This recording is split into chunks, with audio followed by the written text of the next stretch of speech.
Hello everybody, I'm Sharon Mundia, the host of Living It With Us, and today's show we're talking about autism. What is autism? Well, it's a condition that impairs social interactions, developmental language, and communication skills. It's something that for a long time was very stigmatized, and I think in many ways it still is. But in today's show, we're breaking it down. We're trying to understand it, one from a parent who has an autistic son and also started to lobby for changes and policies to be made to make autism become less stigmatized. And then also we'll get to hear from a young lady who was diagnosed with autism quite young, but that didn't define her. We're at Park Inn by Radisson, and I'm now about to introduce my guest. She's this fabulous lady. Her name is Jacqueline Mathaga, but we're going to call her Jackie. And she is a trustee. I've got to read this out because it's incredible. Listen to this. She's a trustee of Pan-African Congress for Autism and also Authors Dream Autism Trust. She was the former president of Autism Alliance. She currently heads the Family Group Foundation that champions for inclusive education, and Jackie is a mother to an incredible 13-year-old boy who was diagnosed with autism at age 5. Welcome. Yeah. What a bio, Jackie. Hello.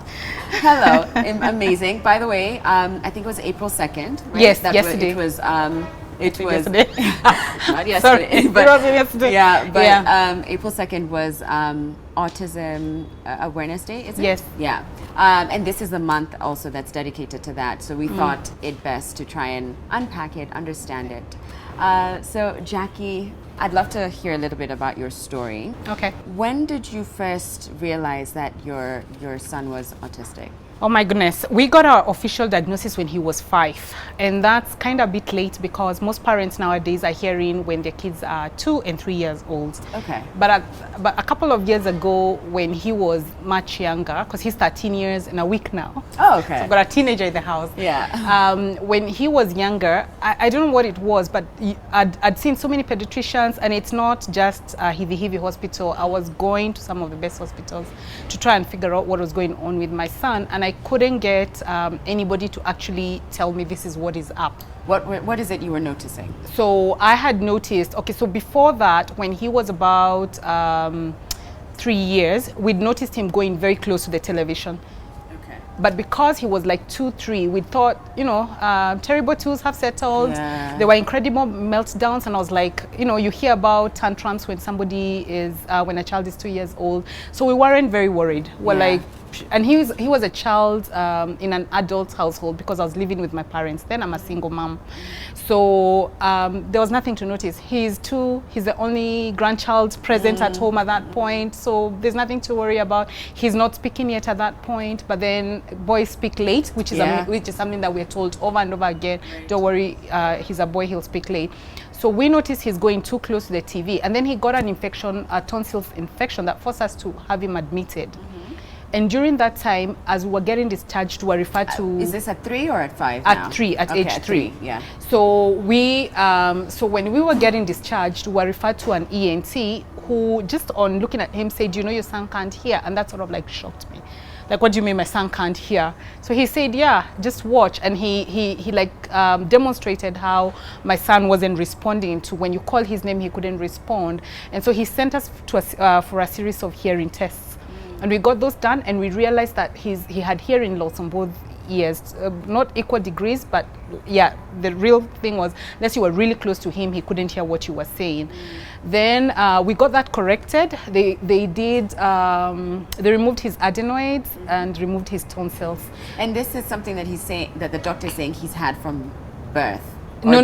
He developed. Oh, he developed. He developed. Okay. So we had repeated tonsil infections, and what was going on then was, the way the doctor explained it is that his adenoids would swell up and they would push up his eardrums and cause the fluid that's naturally supposed to drain from the eardrums to just park over there. So he said my son's hearing was the way you hear when you're in a pool. Oh. Like how you hear people from a very great distance? Exactly.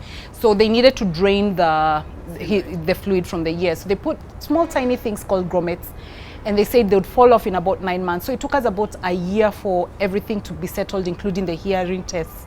By this time, my son is 4. So we then settled to, if the thing was that because he could not hear, he could not speak. Yeah. So let's sit down and wait for this child to speak. And then the speech delays, and that also like sort of like helped me start observing what else could be wrong. So he was at that point walking on his tiptoes. He had noise sensitivity. So if there's a door that bangs, and this wasn't something that was there in his year 1 or year 2 of life. It's just something that developed, that he would hear a door bang and then he'd go like that. Yeah. There's certain fabrics we couldn't put on. Like for the longest time, he couldn't wear jeans. And we had to like remove tags from the back of his shirts. So all this time, are you thinking, that's odd, or are I'm thinking it's odd, and at work I'm entering all these things onto Google.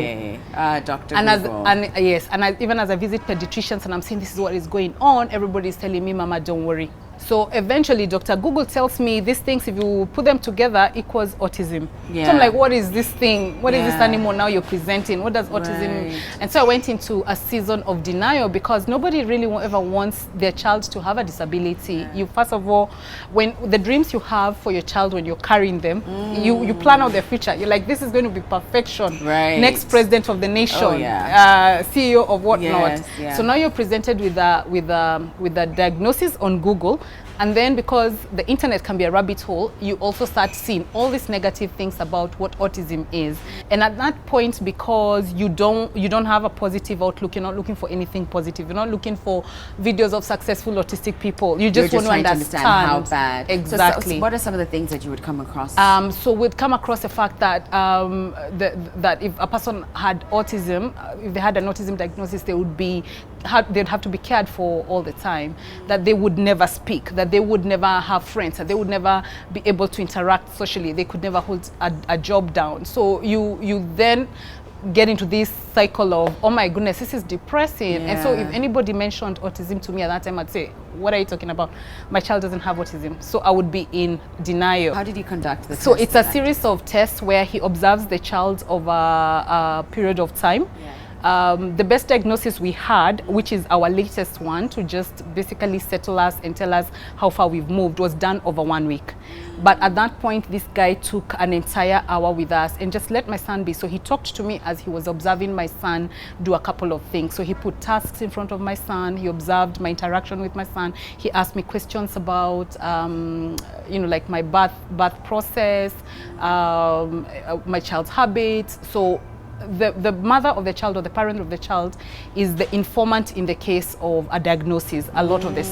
But then the diagnosis cannot be complete unless the person doing the diagnosis is observing the child. When he finally gave the diagnosis, what was your feeling? What was your reaction? So that was helpful to me, because it meant that I knew that this was something that my son had, and I had, because I'm a Christian, I had something that I could take to God and say, now you've given me this thing, and here you've given me autism, and what is this thing about?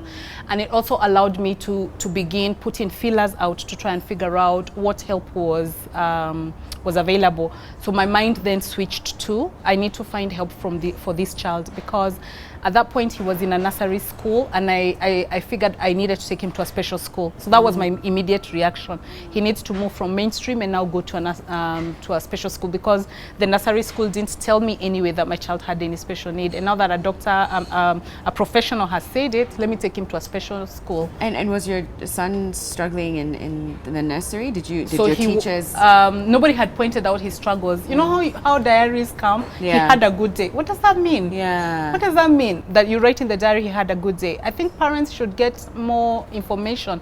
Your child is struggling to play with other children. Your child is struggling to speak. Your child is not repeating the alphabet. Whatever it is that they're trying to teach the child, at that level, a parent should be told, your child cannot do X, Y, Z. Your child cannot feed himself. Your child is finding it impossible to use the potty. I took him to a special school, and then had to take him out of that special school because they were beating him. And that's now part of the things that then happen to special needs kids sometimes if parents are not watching. In a special needs school, they were beating him up. So in order to tame his tantrum, his meltdowns at that point, they would beat him. And because I was, think about like single mom, you're trying to make ends meet, you're looking after this child. He now has needs that you need to start thinking about. And so things are suddenly becoming more expensive than you thought raising your child would be. and you're at work. So when you're taking your child to school, you're not necessarily looking for those signs of does he want to go or does he not want to go. So for a while there, I couldn't see, and then when I began to notice that why is it that when we're getting out of the house he's okay, but as soon as we get close to school he's very upset. But I'd be like, maybe he's having separation anxiety, and that's what they told me. Oh no, don't worry, your son is just having separation anxiety, he'll get used to the school. So what happened was, one of the teachers just told me, let me just help you, your child is being beaten. And so I was like, right. And that happens a lot to kids in Kenya daily. We hear reports of moms who are desperate because they've taken their kid to school. They have no other school that they want to take their child to, but their child is being beaten. I'm curious to know if you had to also train the people around you and inform them on how to treat your son. So one of the things I can say in the early days is my friends shrunk. The group of friends, you know, like when everything is fine with your child, you've got like you're in birthdays, but if your child is the one who will topple the birthday child's cake when you arrive, if your child is the one who's going to be trying to move glass objects and climbing all over, you're unlikely to be invited to many places. But did they understand? There was very limited information about autism. It's better right now, but you know, like even 5 years, 10 years ago, it really wasn't as much there. I mean, imagine I was hearing about autism for the first time because of my child. I had never heard of it before then. So I'm imagining, because my friends were in the same setup, they probably had never heard of that disability again. We knew people have special needs, but then anyway, it has nothing to do with us, and so therefore why take an interest? So one of the things that I always encourage parents to do from the very beginning is to make a decision. Make a decision for your child in terms of, if your child is not included, then you don't need those kinds of friends. Because you have to force this thing. Acceptance does not come easily sometimes. So if you're having a family event and your child cannot be in that family event, then please do not go. Draw a line and tell your family, this child is my immediate family. If I'm not where this child is, you know, I can't come. I mean, I can't imagine the kind of fear when you realize that what could have happened. I know. But we've got to take a break, but we'll be back in a moment. Do not go anywhere.